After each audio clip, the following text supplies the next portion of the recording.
அஸ்ஸலாமு அலைக்கும் வரஹ்மத்துல்லாஹி வபரகாத்துஹு. 76வது அத்தியாயம் 12வது வசனத்தில் ஆண்டவன் வந்து ஒரு குணம் இருக்குது, அந்த குணம் யார்கிட்ட இருக்கோ அந்த குணத்துக்கு நான் சொர்க்கத்தை தாரேன் அப்படிங்க. அது என்ன குணம் அப்படின்னு பார்த்தீங்கன்னா சகிப்புத்தன்மை.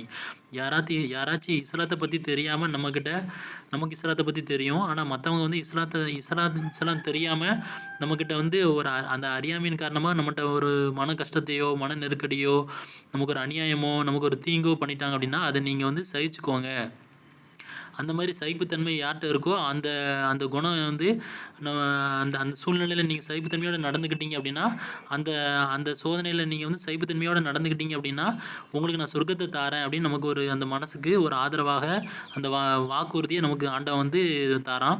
அதனால் நம்ம எந்த ஒரு கஷ்டம் நமக்கு ஏற்பட்டாலும் இந்த உலகத்தில் நம்ம வந்து சகிச்சுக்கிட்டோம்னா நமக்கு அதுக்கு சொர்க்கத்தையே தாரான். அதனால் அந்த கஷ்டத்தை நல்ல முறையில் வரவேற்று நம்ம சகிப்புத்தன்மையோட தேர்ந்தெடுத்துக்கிட்டு மறுமையில் சொர்க்கத்தை லேசான முறையில் அந்த ஒரு குணத்தை வச்சு நம்ம போகிறதுக்கு நம்ம வாழ்க்கையில் அந்த மாதிரி சூழ்நிலை ஏற்படும் போது நம்ம அமைச்சுக்கணும்.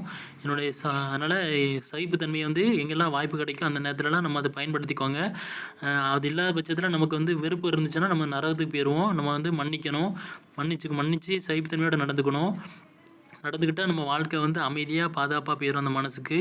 என்னுடைய சவுண்டை கம்மி பண்ணிவிட்டு இந்த 12வது வசனத்தை படிங்க, முதல்ல இருந்து உங்களுக்கு புரியும். நமக்கு ஆதரவாக இருக்குது சகிப்புத்தன்மையுடைய உங்களுக்கு.